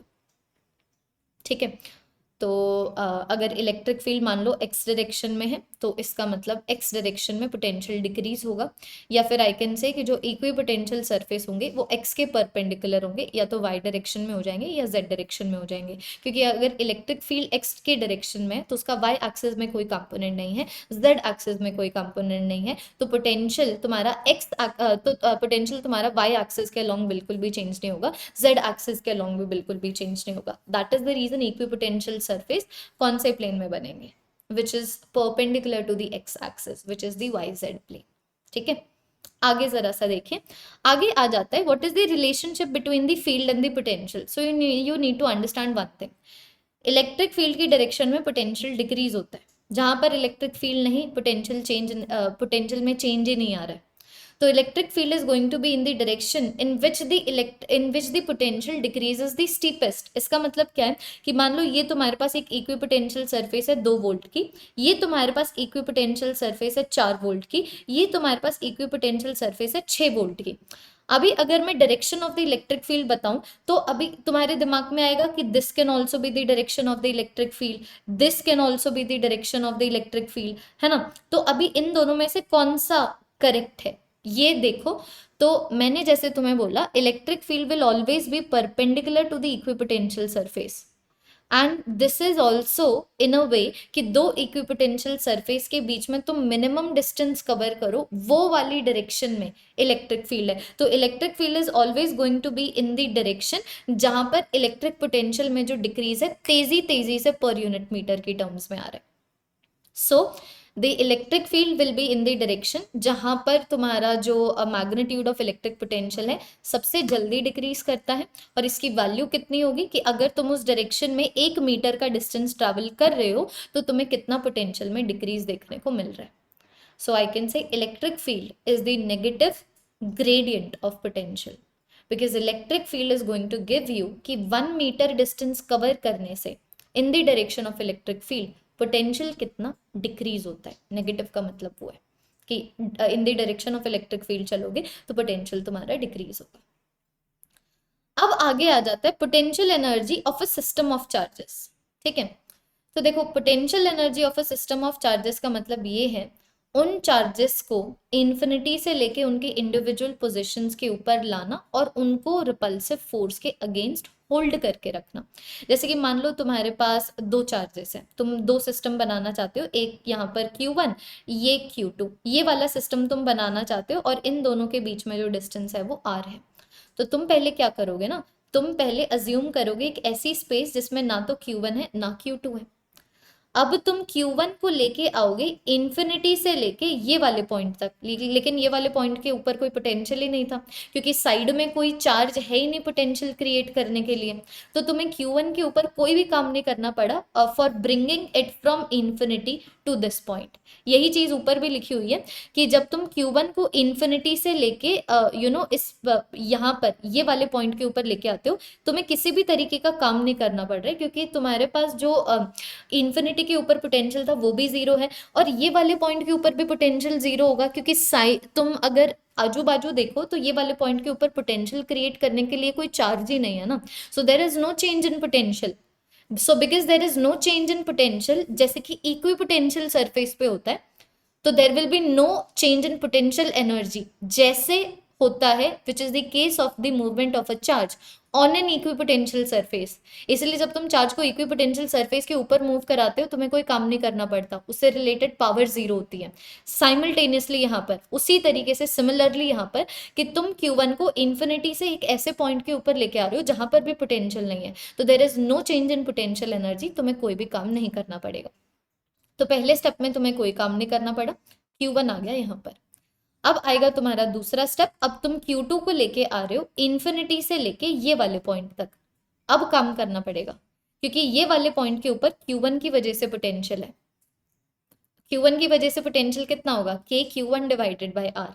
अभी इसके ऊपर Q2 रखोगे तो पोटेंशियल एनर्जी कितनी बनेगी, K Q1 Q2 divided by R। So that is the work that you would have to do अगर तुम Q2 को इन्फिनिटी से लेके ये वाले पॉइंट तक लेके आना चाहते हो। अभी आगे दोनों के दोनों चार्जेस इन्फिनिटी से लेके इंडिविजुअल पॉइंट तक, that is the potential energy of the system which is going to be equal to पहले वाला वर्क प्लस दूसरे वाला वर्क। ठीक है, तो ऑब्वियसली बात है अगर दोनों चार्जेस तुम्हारे मान लो या तो दोनों चार्जेस पॉजिटिव हैं या फिर दोनों चार्जेस नेगेटिव हैं तो पोटेंशियल एनर्जी पॉजिटिव होगी। पोटेंशियल एनर्जी पॉजिटिव होने का मतलब क्या है कि तुम्हारा जो ये सिस्टम है वो अनस्टेबल है, तुम्हारा ये जो सिस्टम है वो रिपल्सिव फोर्सेस एक्सपीरियंस कर पा रहा है। ठीक है, उसी तरीके से अगर अनलाइक चार्जेस हैं तुम्हारे पास तो ऑब्वियसली बात है पोटेंशियल एनर्जी नेगेटिव होगी, मतलब सिस्टम के अंदर जो चार्जेस हैं वो एक दूसरे को अट्रैक्ट कर रहे हैं, ये जो तुम्हारे पास सिस्टम है वो क्या है, स्टेबल है। ठीक है, तो पोटेंशियल एनर्जी के पॉजिटिव होने का मतलब ये भी है कि दोनों चार्जेस एक दूसरे के पास नहीं आना चाहते थे लेकिन तुम लोग लेके आए, तो that is the reason work done due to the external force positive आया। Potential energy of the system के नेगेटिव होने का मतलब ये भी है कि खुद ब खुद आ गए, खुद ब खुद आगे तो तुम्हें कोई काम नहीं करना पड़ रहा, तो work done due to the electric field is positive, या फिर I can say work done due to the external forces negative, कि एक्सटर्नल फोर्स को कोई काम ही नहीं करना पड़ा, उसके मतलब उसके बिना काम हुआ, इलेक्ट्रिक फील्ड की वजह से काम हुआ खुद ब खुद, कूलम्स फोर्स की वजह से काम हुआ खुद ब खुद, to create a system which is more stable. Because obviously बात है हमारा जो यूनिवर्स है it always moves towards the position of more stability. ठीक है, गॉट इट। उसी तरीके से मान लो अब की बार मैं 3 चार्ज का एग्जांपल लूं कि अभी तो हम 2 चार्जेस को लेके आए थे, अब की बार मान लो हम potential energy of a system define करते हैं जिसमें 3 चार्जेस हैं Q1 Q2 एंड Q3। तो अगेन तुम लोगों को इसी तरीके से चलना है कि सबसे पहले तुम Q1 को लेके आओगे, तो सबसे पहले तुम Q1 को ये वाले पॉइंट के ऊपर लेके आओगे इन्फिनिटी से, तो इन्फिनिटी के ऊपर पोटेंशियल 0 था, अभी तक आजू बाजू कोई भी चार्जेस नहीं है, ठीक है। तो work done to bring Q1 from infinity to P point, मान लो this is the P point, this is going to be equal to 0, क्योंकि इन्फिनिटी के ऊपर भी पोटेंशियल 0, यहाँ पर P पॉइंट के ऊपर भी पोटेंशियल 0 अभी तक, क्योंकि सराउंडिंग चार्जेस नहीं है। So there is no change in potential, no change in potential energy, no kind of work would have to be done. अभी तुम लेके आ रहे हो Q2 चार्ज को from infinity to Q point, so work done to bring Q2 charge from infinity to Q point is going to be equal to Q2 multiplied by the potential at Q point. Potential at Q point वो वाला potential होगा जो तुम्हारा Q1 charge क्या कर रहा है, produce कर रहा है। Q2 को भी ले है, अब तुम Q3 को लेके आओगे, अब तुम Q3 को लेके आओगे कौन से पॉइंट के ऊपर, R पॉइंट के ऊपर। तो जो काम तुम्हें Q3 पे करना पड़ रहा है ताकि तुम इन्फिनिटी से R पॉइंट तक उसको लेके आ सको, now this is going to be equal to Q3 multiplied by the potential at R point. अब जो तुम्हारा पोटेंशियल एट R पॉइंट होगा ना, ध्यान से सुनना, जो पोटेंशियल तुम्हारे पास एट R पॉइंट आएगा वो तुम्हारा पहले वाले चार्ज की वजह से भी आएगा और तुम्हारा दूसरे वाले चार्ज की वजह से भी आएगा। तो टोटल जब तुम इन सारे वर्क डन को ऐड कर देते हो ना, तो तुम्हारे पास ये वाली वैल्यू बनती है कि potential energy of the system is going to be equal to इन दोनों की इंटरैक्शन एनर्जी, ठीक है, इन दोनों की इंटरैक्शन एनर्जी या फिर इंटरैक्शन पोटेंशियल एनर्जी और इन दोनों की इंटरैक्शन पोटेंशियल एनर्जी, ठीक है। तो अभी यहाँ पर जरा सा देखिएगा, तो यहाँ पर एक और चीज लिखी हुई है that the potential energy of a system is the characteristic of the present state of the configuration and not the way the state was achieved। इसका मतलब मैं Q1 को पहले लेके आई हूँ, फिर Q2 को लेके आई हूँ, फिर Q3 को लेके आई हूँ उन इंडिविजुअल पॉइंट्स के ऊपर, या फिर पहले Q2 को, फिर Q3 को, फिर Q1 को उन इंडिविजुअल पॉइंट्स के ऊपर। It does not matter what has been done. एक बार जब तुम सारे चार्जेस को लेके आ गए हो, अगर वो चार्जेस सेम है, उनके कन्फिगरेशन सेम है, how they are positioned in the space same है, then the potential energy of that system is going to be same. वो चीज यहाँ पर बोली हुई है, ठीक है। अभी आगे देखिए एग्जाम्पल नंबर 2.4। तो एग्जाम्पल नंबर 2.4 तुम्हारे पास क्या है ना, तुमसे ये पूछा हुआ है find the work done required to put together this arrangement. मतलब तुम देख पा रहे हो यहाँ पर तुम्हारे पास इस तरीके से अरेंजमेंट है और तुम्हें पोटेंशियल एनर्जी निकालनी है। What is the work done required to put together this system, मैंने तुम्हें ऑलरेडी बता दिया, this is going to be the total interaction potential energy, this is going to be the total interaction potential energy. तो देखो एक interaction ये है, एक इंटरैक्शन ये है, उसी तरीके की इंटरैक्शन ये है, उसी तरीके की इंटरैक्शन ये है, उसी तरीके की इंटरैक्शन ये है। तो यहां पर मैं इसका कंट्रीब्यूशन लिख रही हूं, तो तुम्हारे पास 4 बार k small q multiplied by negative small q divided by r का स्क्वायर आएगा। ये आ गया तुम्हारे पास पोटेंशियल जो ये वाले इंटरैक्शन की वजह से। अब तुम्हारे पास एक इंटरैक्शन ये है, ठीक है, एक इंटरैक्शन ये है जिसकी वजह से पोटेंशियल एनर्जी तुम्हारे पास कितनी बनेगी, जिसकी वजह से तुम्हारे पास पोटेंशियल एनर्जी बनेगी k multiplied by q divided by, potential लिख रहे हैं ना तो स्क्वायर नहीं आएगा, सॉरी पोटेंशियल लिख रहे हैं तो स्क्वायर नहीं आएगा, divided by the distance between them आ गया √2 टाइम्स ऑफ r। और उसी तरीके से अभी एक इंटरैक्शन पोटेंशियल एनर्जी ये भी बनेगी, तो ये इंटरैक्शन पोटेंशियल एनर्जी तुम्हारे पास आ जाएगी k multiplied by negative q divided by √2 times of r।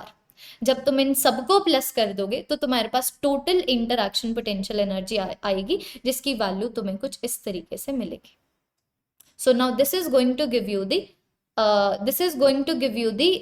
potential energy of this entire system, potential energy of the entire system। Next बच्चों अभी तुमसे ये पूछा हुआ है if a charge Q0 is brought to the center E of the square, तो कितना तुम्हें एक्स्ट्रा काम करना पड़ेगा। तो ऑब्वियस सी बात है, अगर तुम क्यू नॉट को इन्फिनिटी से लेके ये वाले पॉइंट तक लेके आ रहे हो, दिस पॉइंट इज ई, तो तुम्हें जो एक्सटर्नल काम करना पड़ेगा, it is going to be Q not multiplied by E point के ऊपर कितना पोटेंशियल है। तो अभी ई पॉइंट के ऊपर अभी समझना प्लीज, ये वाली चीज बिल्कुल ध्यान से सुनना, कि इसकी वजह से और इसकी वजह से जितना पॉजिटिव पोटेंशियल यहाँ पर क्रिएट होगा, इसकी वजह से और इसकी वजह से उतना ही नेगेटिव पोटेंशियल यहां पर क्रिएट होगा। तो मैं बोल सकती हूँ ना, सेंटर के ऊपर तो कोई पोटेंशियल ही नहीं है। देखो ये सेम मैग्नीट्यूड के चार्ज है और ई से इक्वी डिस्टेंट है, तो इसने यहाँ पर जितना पॉजिटिव पोटेंशियल क्रिएट किया, इसने यहाँ पर उतना ही नेगेटिव पोटेंशियल क्रिएट किया, इसने उतना ही पॉजिटिव और इसने उतना ही नेगेटिव। तो there is no potential at E, so because there is no potential at E, तो यहाँ पर तुम क्यू नॉट चार्ज को रखोगे तो वो किसी भी तरीके का फोर्स ही एक्सपीरियंस नहीं करेगा। तो बिकॉज फोर्स ही एक्सपीरियंस नहीं करेगा तो तुम्हें किसी भी तरीके का काम ही नहीं करना पड़ेगा क्यू नॉट को इन्फिनिटी से लेके ई पॉइंट तक लाने में, या फिर एक बार जब तुमने ई पॉइंट पे उसको रख दिया है, to make sure that it does not move. तो आंसर यहाँ पर 0 आना चाहिए, नो वर्क आना चाहिए, जैसे कि दिया हुआ है। ठीक है, तो अभी तक we were talking about the interaction potential energies, है ना। हमने पोटेंशियल एनर्जी दो चार्जेस के लिए डिफाइन किया, हमने interaction potential energy multiple charges के लिए डिफाइन किया। तो यहाँ पर अभी तक क्या हो रहा था ना, यहाँ पर अभी तक किसी भी तरीके की एक्सटर्नल इलेक्ट्रिक फील्ड नहीं थी, एक्सटर्नल इलेक्ट्रिक फील्ड नहीं थी। जितने भी चार्जेस इंटरैक्शन पोटेंशियल एनर्जी में कंट्रीब्यूट कर रहे थे, they were the only one who were producing the electric field, who were producing the potential, so everything was internal। लेकिन अब की बार एक्सटर्नल इलेक्ट्रिक फील्ड है। एक्सटर्नल इलेक्ट्रिक फील्ड का मतलब सबसे पहले एनसीईआरटी समझा रही है। एक्सटर्नल इलेक्ट्रिक फील्ड वो इलेक्ट्रिक फील्ड होती है which is produced by sources external to the given charges. कि मान लो यहाँ पर तुम्हारे पास Q1 चार्ज है, तो Q1 चार्ज की वजह से मान लो E1 की इलेक्ट्रिक फील्ड प्रोड्यूस हो रही है। Now E1 electric field is not external, लेकिन मान लो अगर मैं कोई और इलेक्ट्रिक फील्ड यहाँ पर E लेके आती हूँ which is not produced by Q1, then I can say that E is the external electric field for the Q1 charge. Got it? Do you all understand me? एक बार जरा सा देखिए। तो अभी अगर तुम्हें एक्सटर्नल इलेक्ट्रिक फील्ड का मतलब समझ आ गया तो अब तो इजी है। देखो समझना इस चीज को, if I take two examples, no external electric field, और मान लो ये वाले केस में एक्सटर्नल इलेक्ट्रिक फील्ड प्रेजेंट है। अभी अगर तुम क्यू चार्ज को इन्फिनिटी से लेके पी पॉइंट तक लेके आ रहे हो, तो ऑब्वियस सी बात है इन्फिनिटी के ऊपर भी पोटेंशियल 0 था, पी पॉइंट के सराउंडिंग में कुछ है नहीं, that is the reason P point के ऊपर भी पोटेंशियल 0 था। तो चेंज इन पोटेंशियल 0 आया, change in potential energy Q charge के लिए 0 आई, तो तुम्हें किसी भी तरीके का काम नहीं करना पड़ा। लेकिन अब की बार यहाँ पर एक्सटर्नल इलेक्ट्रिक फील्ड प्रेजेंट है, मैं तुम्हें ये समझा रही हूँ। अभी यहाँ पर एक्सटर्नल इलेक्ट्रिक फील्ड प्रेजेंट है जिसकी वजह से पी पॉइंट के ऊपर पोटेंशियल होगा, जिसकी वजह से पी पॉइंट के ऊपर पोटेंशियल होगा। तो ये वाले केस में अगर तुम क्यू चार्ज को इन्फिनिटी से लेके पी पॉइंट तक लेके आते हो, so that work done is going to be equal to Q charge multiplied by the potential at P point. अब यहाँ पर जो पोटेंशियल एट पी पॉइंट होगा, it is only going to be due to electric field. तो यहाँ पर तुम्हें काम करना पड़ा। इसका मतलब when a single unit charge is brought from infinity to at a point without any external electric field present, no work would have to be done. But when you are bringing a charge from infinity to a space in which external electric field is present, work would have to be done, which is going to be equal to the magnitude of the charge multiplied by what is the potential at that point due to the electric field where you are bringing the charge to. ठीक है, तो इस चीज को और समझोगे अगर मैं 2 यूनिट का चार्ज लूं। लाइक अभी तो मैंने यहाँ पर सिंगल चार्ज लिया, अभी हमने potential energy of a single charge को डिफाइन किया है, अभी हमने work done on a single charge को डिफाइन किया है। तो ऑब्वियसली बात है जितना तुम काम करोगे चार्ज के ऊपर उतनी उसकी पोटेंशियल एनर्जी आएगी जब तुम उसको इन्फिनिटी से पी पॉइंट तक लेके आ गए। तो आई कैन से यहाँ पर पोटेंशियल एनर्जी लिख सकती हूँ ना, यहाँ पर I can say potential energy of Q charge at P point is going to be equal to 0, and यहाँ पर potential energy of Q charge at P point is going to be potential at P point due to the external electric field multiplied by Q, which obviously बात है this is going to be non zero. लेकिन मान लो अभी अगर हम दो charges लेके आते हैं, तो दो चार्जेस लेके आएंगे तब क्या होगा वो एक बार जरा सा बात करते हैं उसके बारे में। ऊपर कुछ चीजें देख लो, जैसे कि 1 इलेक्ट्रॉन वोल्ट क्या होता है, तो 1 इलेक्ट्रॉन वोल्ट होता है 1.6 इंटू 10⁻⁻19 जूल। इसका मतलब तुम समझ पा रहे हो? इसका मतलब ये है कि अगर तुम एक इलेक्ट्रॉन को इंफिनिटी से एक ऐसे पॉइंट के ऊपर ले आओ जहां पर 1 वोल्ट का पोटेंशियल है, तो इलेक्ट्रॉन की पोटेंशियल एनर्जी 1 इलेक्ट्रॉन वोल्ट होगी। That an electron has moved through space such that it experienced a potential increase of 1 volt। जैसे कि इंफिनिटी से लेके 1 वोल्ट तक, तो 0 वोल्ट से लेके 1 वोल्ट तक, तो उसके अंदर जो इंक्रीज इन पोटेंशियल एनर्जी आती है, वो जो काम आता है, वो जो डिक्रीज इन पोटेंशियल एनर्जी आती है, उसका मैग्नीट्यूड होता है 1.6 इंटू 10⁻⁻19 जूल। ठीक है, उसी तरीके से तुम kilo electron volt, million electron volt, giga electron volt, इन सबको क्या कर सकते हो, डिफाइन कर सकते हो। अभी मान लो तुम potential energy of the system निकालना चाहते हो। I'm so sorry. एक मिनट, कोई भी हो उनको वेट करवाओगे 5 to 10 मिनट, ठीक है? चलो अभी आगे जरा सा देखिए, अभी आगे जरा सा निकालते हैं potential energy of a system of two charges in the external electric field. कि पहले तो एक्सटर्नल इलेक्ट्रिक फील्ड नहीं थी, अब की बार यहाँ पर एक्सटर्नल इलेक्ट्रिक फील्ड है। तो again guys this is very easy. देखो कि अगर मैं किसी भी तरीके से एक्सटर्नल इलेक्ट्रिक फील्ड को नहीं कंसिडर करती हूँ, ठीक है, तो Q1 को इंफिनिटी से लेके P पॉइंट तक लाने में किसी भी तरीके का काम मुझे नहीं करना पड़ेगा, किसी भी तरीके का काम मुझे नहीं करना पड़ेगा। फिर जब मैं Q2 को इंफिनिटी से लेके Q पॉइंट तक लेके आऊंगी तो मुझे काम करना पड़ेगा, ठीक है। जब मैं Q2 को इंफिनिटी से लेके कैपिटल Q पॉइंट तक लेके आऊंगी तब मुझे काम करना पड़ेगा, which is going to be equal to potential at Q point multiplied by Q2। अभी बच्चों जब एक्सटर्नल इलेक्ट्रिक फील्ड आ जाती है तो कहानी थोड़ी सी चेंज होती है। कि मान लो अभी यहाँ पर एक्सटर्नल इलेक्ट्रिक फील्ड है, तो अभी यहाँ पर एक्सटर्नल इलेक्ट्रिक फील्ड है, तो यहाँ पर P पॉइंट के ऊपर ऑलरेडी कुछ पोटेंशियल होगा V1, Q पॉइंट के ऊपर ऑलरेडी कुछ पोटेंशियल होगा V2, ठीक है। तो अब समझना, जब मैं Q1 को इंफिनिटी से लेके P पॉइंट तक ले आई तो मुझे जो काम करना पड़ेगा, it is going to be equal to Q1 multiplied by the potential at P point. तो potential at P point is going to be the one which is only due to electric field, only due to electric field. लेकिन अब जब मैं Q2 को infinity से capital Q point तक लेके आ रही हूं, मुझे जो काम करना पड़ेगा, it is Q2 multiplied by the potential at capital Q point. अब ये जो potential at capital Q point होगा, it is going to be due to electric field as well as Q1. So this is going to be equal to Q2 multiplied by V2 plus KQ1 divided by R, अगर ये वाला distance तुम्हारे पास R है। अब जब तुम इन तीनों को प्लस कर दोगे तब तुम्हें पता लग जाएगा potential energy of the entire system. So potential energy of the entire system is potential energy of Q1 when placed at P point due to the potential जो P पॉइंट के ऊपर एक्सटर्नल इलेक्ट्रिक फील्ड की वजह से है, plus the potential energy of Q2 charge when placed at Q point, क्योंकि Q point के ऊपर पोटेंशियल इलेक्ट्रिक फील्ड की वजह से है, plus the potential energy in दोनों के इंटरैक्शन की वजह से, ठीक है। तो ये तुम्हें आ जाएगा total work to assemble this entire system. अभी आगे तुम्हारे पास एक क्वेश्चन आता है। So what is this question, let us see.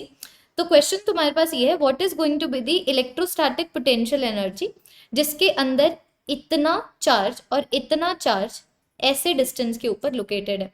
तो यू हैव टू चार्जेस जिनके बीच में डिस्टेंस 18 सेंटीमीटर है। So this is going to be equal to K multiplied by 7 into 10 raised to power minus 6 which is 7 microcoulomb, फिर -2 multiplied by 10 raised to power minus 6 which is -2 microcoulomb divided by distance between them 0.18 meter which is 18 centimeter। तो ये हो गया पहले वाले part का। दूसरे वाला पार्ट है how much work is required to separate the two charges infinitely away from each other. तो ऑब्वियस सी बात है कि तुम्हारे पास this is the initial potential energy, this is the initial potential energy of the system. अभी जब तुम इनको वाइडली इनफाइनाइट डिस्टेंस के ऊपर ले जाते हो तो फाइनल पोटेंशियल एनर्जी जीरो हो जाती है। तो तुमने पोटेंशियल एनर्जी कितनी बढ़ाई है, that is going to give you the amount of work done. जैसे कि देखो यहाँ पर तुम्हारे पास पोटेंशियल एनर्जी -0.7 जूल आई, इसका मतलब तुम्हें 0.7 जूल का काम करना पड़ेगा। इसका मतलब तुम्हें 0.7 जूल का काम करना पड़ेगा अगर तुम इस पूरे कॉन्फ़िगरेशन को इनफाइनाइटली अपार्ट डिस्टेंस के ऊपर लेके जाते हो। ठीक है, फिर तुमसे आगे ये वाला पार्ट छोड़ दो, नेक्स्ट वाले पे आओ। अभी खत्म होने वाला है ना, हाँ actually someone is waiting for me. अच्छा ये देखिए, अभी जरा सा डिफाइन करते हैं potential energy of a dipole in an electric field. तो देखो टॉर्क की वैल्यू ये लगती है, this is the value of the torque जो एक डाइपोल के ऊपर लगता है, जिसकी डाइपोल मोमेंट p है और e के इलेक्ट्रिक फील्ड में प्लेस्ड है, तो ये क्रॉस प्रोडक्ट आ जाता है। तो work done is going to be given by integration, because ये जो टॉर्क है ये अलग अलग एंगल्स के ऊपर अलग अलग होगा। तो तुम्हारे पास आ जाता है potential energy of a dipole at theta is going to be equal to minus the dot product of dipole moment and electric field. तो ऑब्वियस ही बात है कि अगर मैं 90 डिग्री एंगल को लूँ तो पोटेंशियल एनर्जी तुम्हारे पास जीरो आएगी। सो ये तुम्हारा बेसिकली थोड़ा सा दिस इज क्या बोलते हैं, थोड़ा सा इट इज न्यूमेरिकल। ठीक है, चलो एक बार जरा से लास्ट क्वेश्चन देखो, उसके बाद जो नेक्स्ट वाला पार्ट है जिसका लिंक डिस्क्रिप्शन में अवेलेबल है उसमें हम लोग conductors, capacitors, energy stored in the capacitors के ऊपर डिस्कशन करेंगे, तो वो भी अभी निपटा लेना। ठीक है, चलो ये क्वेश्चन देखो। क्वेश्चन तुम्हारे पास ये है, a molecule has a substance जिसके अंदर बिल्कुल परमानेंट इतनी डाइपोल मोमेंट है। ठीक है, तो एक मॉलिक्यूल के अंदर इतनी डाइपोल मोमेंट है। ठीक है, तुमने इसको एक इलेक्ट्रिक फील्ड में रख दिया जिसकी वैल्यू है इतनी। ठीक है, अभी बच्चों तुमसे आगे ये पूछा हुआ है, if the direction of the field is suddenly changed by N angle of 60 degree, कि अभी तो डाइपोल मोमेंट की डायरेक्शन में ही इलेक्ट्रिक फील्ड थी, अभी जब तुम उसके अंदर 60 डिग्री का चेंज लेके आते हो तो तुमसे पूछा हुआ है कितनी हीट रिलीज होगी। तो हीट कहाँ से आ रही है, पोटेंशियल एनर्जी डिक्रीज हुई होगी तभी हीट आ रही है। तो पहले इनिशियल पोटेंशियल एनर्जी निकालिए। ठीक है, तो देखो यहाँ पर तुम्हारे पास 1 मोल ऑफ सब्सटेंस है, यहाँ पर कहाँ पर गिवन है 1 mole of substance, so a molecule, अच्छा 1 मोल ऑफ सब्सटेंस है, तो एक मॉलिक्यूल के अंदर इतना डाइपोल मोमेंट है। तो सबसे पहले निकालोगे 1 मोल के अंदर कितना डाइपोल मोमेंट होगा, तो 1 मोल के अंदर इतना डाइपोल मोमेंट होगा। फिर निकालोगे initial potential energy, theta is equal to 0 degree के कन्फिग्रेशन के ऊपर। फिर निकालोगे final potential energy, theta is equal to 60 degree के कन्फिग्रेशन के ऊपर। फिर चेंज देखोगे तो चेंज पोटेंशियल एनर्जी 3 जूल से कर रही है, तो change in potential energy 3 joule है, इसका मतलब क्या 3 जूल की जो एनर्जी है वो रिलीज हुई है। ठीक है, अभी ये वाला पार्ट करते हैं हम लोग नेक्स्ट वाले वीडियो में, तो वो वाला वीडियो अभी देख के खत्म करो। ठीक है, that would be all. I am hoping बच्चों ये वाला जो कंसेप्ट है पोटेंशियल और पोटेंशियल एनर्जी का तुम में क्लियर हो चुका है इन 70 मिनट में। ठीक है, so do like this video and leave your valuable feedbacks in the comment section. बाकी अगर तुम लोग सिस्टमैटिक तरीके से पूरी की पूरी फिजिक्स पढ़ना चाहते हो मुझसे, दीज आर कॉम्प्लीमेंट्री क्लासेस। ठीक है, ये तो ठीक है, they are great to have, लेकिन अगर सिस्टमैटिक तरीके से पूरा सिलेबस कंप्लीट करना चाहते हो तो सारे बच्चे स्कॉलर्स बैच में जुड़ेंगे। ठीक है, that would be all, thank you so much. Class का पीडीएफ जो हाईलाइटेड पीडीएफ है टेलीग्राम के ऊपर मिल जाएगा, तो टेलीग्राम चैनल को भी ज्वाइन करो, the link is provided in the description of this video. Thank you very much everyone, have a good day, bye bye.